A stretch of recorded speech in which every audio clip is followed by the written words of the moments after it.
Hi అండి, welcome to my channel Sita daily vlog. అందరు ఎలా ఉన్నారండి? బాగున్నారా? మీ అందరూ బాగుండాలని మనస్ఫూర్తిగా కోరుకుంటున్నానండి. ఈరోజు వచ్చేసి పెద్ద వంకాయతో రోటి పచ్చడి చేస్తున్నా అనమాట.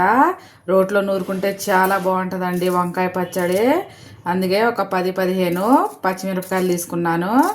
కారం లేవండి, అందుకే కొంచెం ఎక్కువ తీసుకున్నాను. మీ కారం తగ్గట్టు ఒకటి తీసుకోండి, మీ సరిపడా తీసుకోండి.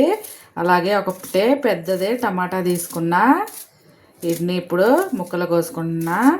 అలాగే ఒక చిన్న నిమ్మకాయ సైజ్ అంతా చింతపండు కూడా నానబెట్టేశాను. నానబెడితే తొందరగా కలుగుతుంది కదా. ఇప్పుడు వంకాయ కోసుకుందాం.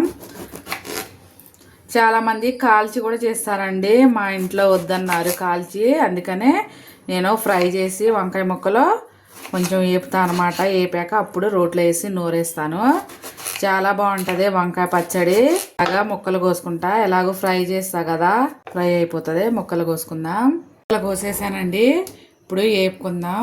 చిన్న ఫ్రై చేయటానికి వేపడానికి బాగుంటుంది కదా వేపితే. అందులో 2 స్పూన్ల నూనె వేసాను. పచ్చిమిరపకాయలు ఫ్రై చేసుకుందాం. ఫస్ట్ పచ్చిమిరపకాయలు మంచిగా ఫ్రై చేసుకోవాలి. అంటే పచ్చిమిరపకాయలు వేగిపోయినాయండి. వీటిని తీసి ఒక గిన్నెలో వేసుకున్నా. ఒక గిన్నెలో వేసుకొని పక్కన పెట్టేసి ఇప్పుడు అదే నూనెలో వంకాయలు వేసుకున్నా. నూనెలో మగ్గితే వంకాయలో చాలా బాగుంటుందండి. అలాగే ఒక 1/2 స్పూను ఉప్పు. వంకాయలో కండరెక్కకుండా వీటిని కూడా మంచిగా ఫ్రై చేసుకోవాలి. వేపుకుంటే చాలా బాగుంటుంది అనమాట టేస్ట్. మీడియం ఫ్లేమ్లో. రోట్లో నూనె పచ్చళ్ళు బాగుంటాయి కదండి. అది కాక వంకాయ పచ్చడి అయితే ఇంకా సూపర్గా ఉంటుంది. రోట్లో నూరి తాలింపు వేసుకుంటే సూపర్ టేస్ట్ ఉంటుంది అనమాట. ఇంకా 2 నిమిషాలు మగ్గనిద్దాం. వంకాయ మగ్గిందండి. ఇప్పుడు ఇందులోనే టమాటా కూడా వేద్దాం. అలాగే నానబెట్టుకున్న చింతపండు, టమాటా మెత్తగా అయ్యేదాకా ఉంచుకోవాలి. దాంతోపాటు వంకాయ కూడా మెత్తగా అయిపోతుంది. అలాగే కొంచెం పసుపు వేస్తున్నా అండి. పసుపు వేస్తే బాగుంటుంది అనమాట కలర్. మంచిగా టమాటా మగ్గించుకోవాలి. టమాటా బాగా మగ్గిపోయింది అనమాట. ఇప్పుడు స్టవ్ ఆపేసుకొని ఆరిపోయాక పచ్చడి నూరుకుందాం. రోట్లో స్టవ్ ఆపేస్తున్నా, చల్లారనిద్దాం. ఆరిపోయిందండి. రోలు రోకలే శుభ్రంగా కడిగి పెట్టాను అనమాట. ఇప్పుడు ఇందులో ఫస్ట్ పచ్చిమిరపకాయలు దంపుకోవాలి. ఇందాక కొంచెం వేసా కదా ఉప్పు, ఇప్పుడు ఇంకొంచెం సరిపోతుంది. ఇందాక 1/2 స్పూను, ఇప్పుడు 1/2 స్పూను ఉప్పు. మీ టేస్ట్ తగ్గట్టు రుచికి సరిపడా వేసుకోండి. ఇప్పుడు ఇవి దంపుకోవాలి.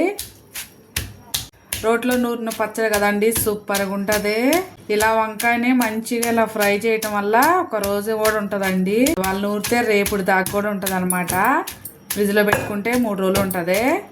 ఫ్రై చేయటం వల్ల నీళ్ళన్నీ వెళ్ళిపోతాయి కదా, బాగుంటుంది అనమాట. మెత్తగా దంపుకుందాం. ఇలా నూరుకోవాలి పచ్చిమిరపకాయలని. కదా నలిగిపోయిందండి. మరీ మెత్తగా కాకుండా మరీ పచ్చిమిరకాయ కనపడే లేకుండా కొంచెం కచ్చా పచ్చాగా దంపా అనమాట. ఇప్పుడు ఇందులో మనం ఫ్రై చేసి పెట్టుకున్న వంకాయ వేసుకొని దంపుకోవాలి. నేను ఉల్లిపాయ వేస్తలేదండి. ఉల్లిపాయ వేస్తే నిల్వ ఉండదు. అలాగే మా పిల్లోళ్ళు కూడా తినరనమాట. ఉల్లిపాయ వేస్తే ఒక రోజే ఉంటుందండి, తెల్లారి వాసన వస్తుంది. కావాలంటే ఉల్లిపాయ వేసుకోండి. నేను వేయట్లేదు ఉల్లిపాయ. ఇలా అంతా వేసుకొని మంచిగా నూరుకోవాలి. పెద్ద వంకాయ రోటి పచ్చడి రెడీ అయిపోయింది.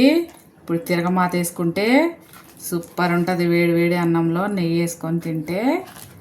వెలిగించి ఒక గిన్నె పెట్టండి తిరగమాత వేయటానికి. ఇందులో ఒక పెద్ద స్పూను నూనె వేసుకోవాలి. నూనె వేడయ్యాక పోపు దినుసులు, ఆవాలు, జీలకర్ర, ఇంకా శనగపప్పు, ఇంకా ఎండుమిరపకాయలు ఇవి కొంచెం ఫ్రై అవ్వాలి. తర్వాత దంచి పెట్టుకున్న ఎల్లిపాయలు, ఇంకా 2 రెమ్మల కరివేపాకు. అంటే పోపు వేగిపోయింది. ఇప్పుడు ఇందులో మనం నూరు పెట్టుకున్న పెద్ద వంకాయ పచ్చడి వేద్దాం. అంతేనండి, అయిపోయింది. ఇవాళకి నా వీడియో ఇంతేనండి. నా వీడియో కనుక నచ్చితే ప్లీజ్ ఒక లైక్ చేయండి. అలాగే నా ఛానల్ని సబ్స్క్రైబ్ చేసుకోండి.